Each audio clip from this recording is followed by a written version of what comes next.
আপনারা জানেন নবম গ্রেড এটা সহকারী প্রকৌশলীদের জন্য কি সংরক্ষিত। এই সহকারী প্রকৌশলীদের সংরক্ষিত ক্ষেত্রে একটা 33% মতো কোটা আছে প্রমোশন, যারা দশম গ্রেডে যারা চাকরি করে তারা প্রমোশন পেয়ে 33% সহকারী প্রকৌশলী হবে। কিন্তু এখানে দেখা যায় এই সংখ্যাটা 50%-এর মতো চলে যায়। আমরা কি এটা মেনে নিতে পারি? অতএব আমাদের আন্দোলন কি যৌক্তিক আন্দোলন। আপনারা জানেন 1994 সালে এক কলমের খোঁচায় ডিপ্লোমাধারীদের জন্য দশম গ্রেড সংরক্ষিত করা হয়।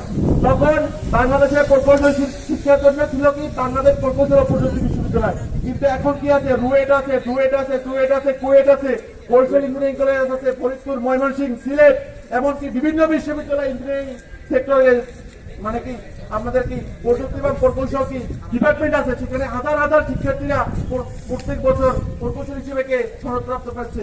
কিন্তু আমরা দশম গ্রেডে চাকরি করার আবেদন পাচ্ছি না। এটা কি মানা যায়? 2 আগস্ট গণঅভ্যুত্থান সংগঠিত হয়েছিল কি রক্তের মানে কি কোটার বিরুদ্ধে। আমরা এই কোটা মানতে পারি না। অতএব তারা যে কাপড় নিয়ে আন্দোলন করতেছে, কাপড়ের কাপড় নিয়ে আন্দোলন করতেছে, হাজার হাজার স্টুডেন্ট রাস্তাঘাট বন্ধ করে দিচ্ছে, এটা মানা যায় না। তাদের এই অযৌক্তিক দাবি। আমরা চাই আপনারা মেধার মাধ্যমে মূল্যায়ন হন, মেধার মাধ্যমে প্রকৌশলী হন। ডিপ্লোমাধারী হয়ে নামের আগে প্রকৌশলী লাগান, এটা আমরা মানতে পারি না।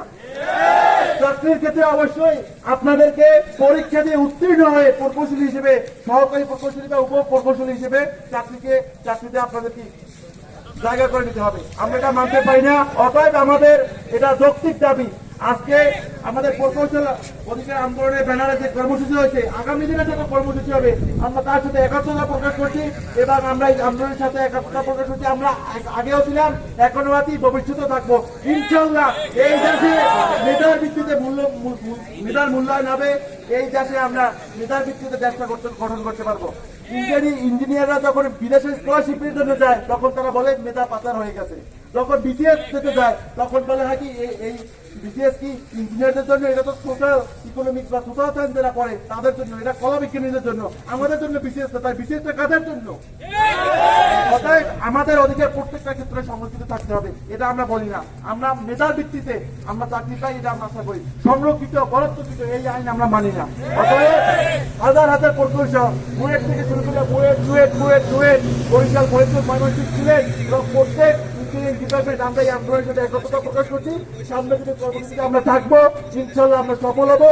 এই বাংলাদেশ 24 গণঅভ্যুত্থান পরবর্তী বাংলাদেশ মেধার ভিত্তিতে গঠিত হবে, কোনো কোটার ভিত্তিতে গঠিত হবে না ইনশাআল্লাহ।